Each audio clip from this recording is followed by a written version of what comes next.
Hello, I'm Bill Cash and I'm the Member of Parliament for Stone in Staffordshire, and I'm introducing my new EU tube because I think the time has come for us to have a massive national debate about the future of who governs Britain, because this affects people in their everyday daily lives on a massive scale, and we need, as I've just done, a new parliamentary sovereignty bill, the object of which is very simple, which is to return to the British people the powers to govern themselves, and also to ensure that we can override European legislation where it is our national interest to do so.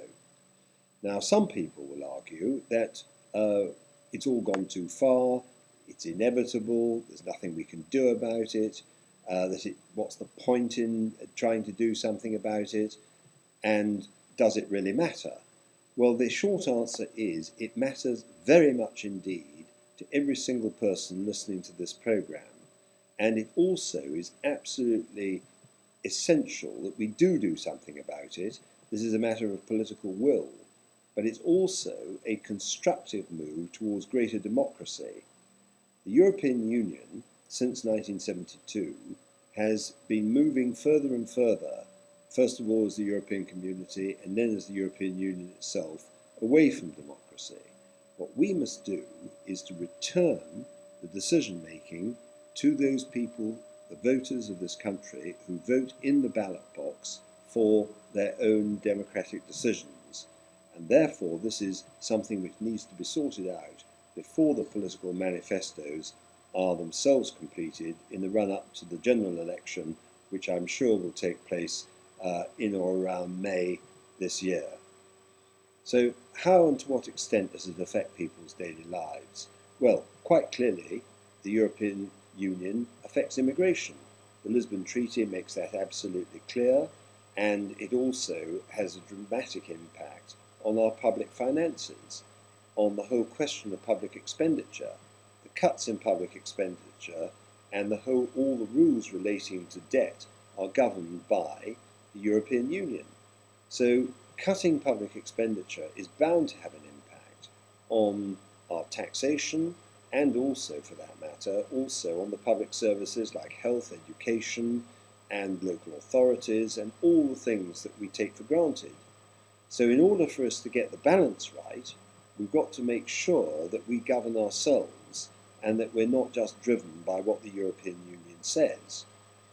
In the same way, we also have an enormous problem in relation to returning to growth in our economy. Now, you can't return to growth if, in fact, what you've got is a business regime with so many regulations and so many powers which are being given away that we can't regrow our businesses, and small businesses in particular. We need to return the making of laws relating to the business environment back to the British people. We must repatriate them. We must make sure that we have an economic, competitive economy that makes sure that British businesses can grow and prosper. And then there is the whole question of the common agricultural policy, and that is very inefficient and costs an enormous amount. And at the same time, we've got to ensure that we get the balance right in relation to international debt, international trade, and at the same time also to sort out the whole question of the costs of the rebate, which is currently costing around £6 billion a year, which we put into the European Union. Do we get value for money?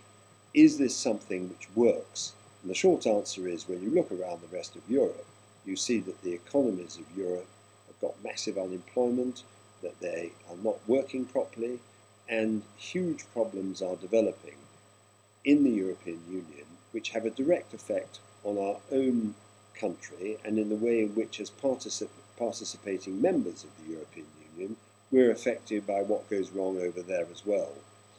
So there are massive problems which we've got to sort out, and which we can only do if we regain and reaffirm parliamentary sovereignty so that we can pass our own laws in this country where it is in our national interest to do so, but at the same time engage in European trade and political cooperation, but also to require our judiciary, our judges, to give effect to Westminster legislation where, in our national interests, we regard it as necessary to override European legislation so that we can put our own national interests first whilst cooperating in Europe as a whole.